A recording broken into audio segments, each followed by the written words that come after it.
Hello everyone, I welcome you all to this class. Today we want to solve more examples on under this topic, the polar form of a complex number. We have all actually done the introductory part of this class, and we want to see how we can get the polar form of more complex numbers.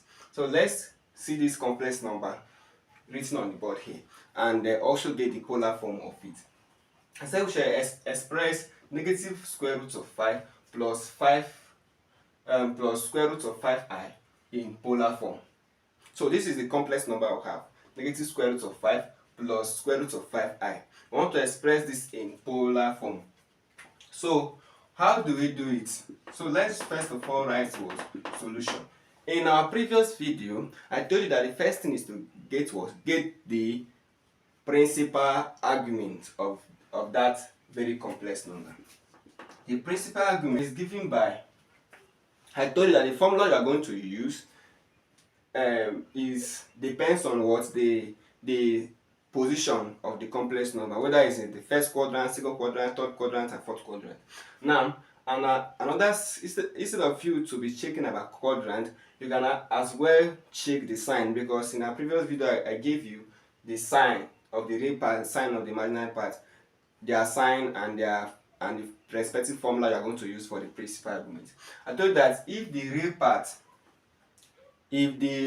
is negative and the imaginary part is positive, use this formula, tan inverse of y over x plus pi. So this is formula you are going to use if the real part is negative and the imaginary part is what? Positive. Use this formula to get the principal argument. That is the tan. You now have tan inverse of what is y, the imaginary part, square root of 5.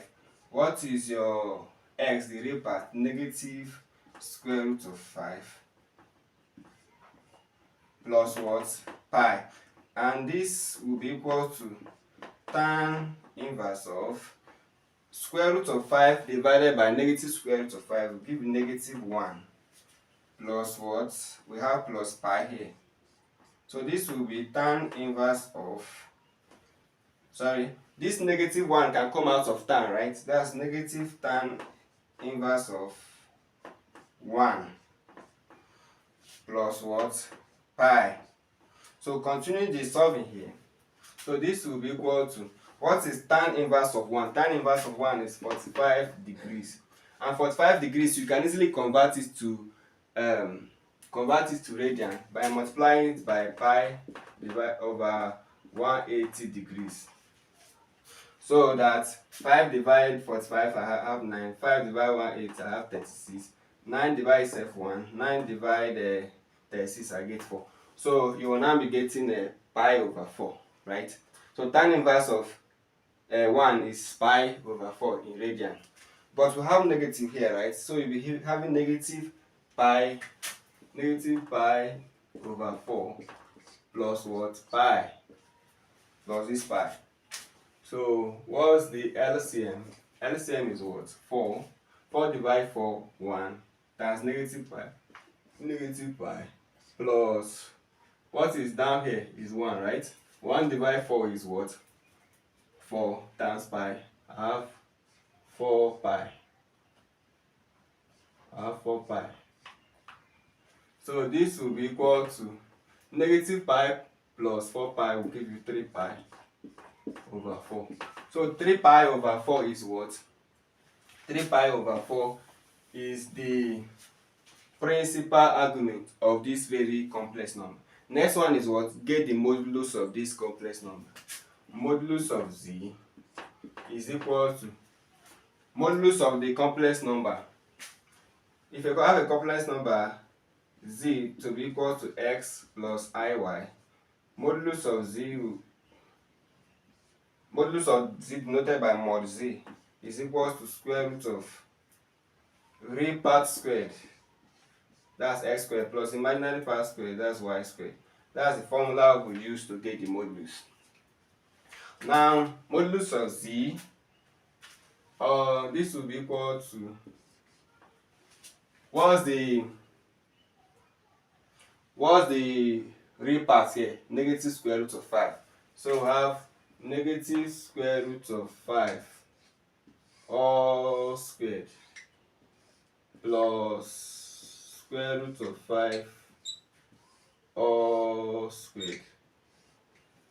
So this is what we have, and this will be equal to negative square root of 5. Negative square root of 5 will give you what? Negative square root of 5 all squared will give you what? Positive 5 plus negative square root of 5, or sorry, positive square root of 5 all squared will give you what? 5.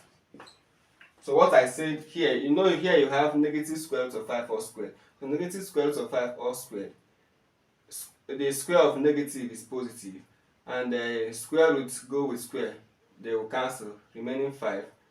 Then square root go with square, they will cancel, remaining 5. So 5 plus 5 is what? 10. So we have the modulus is root 10, square root of 10.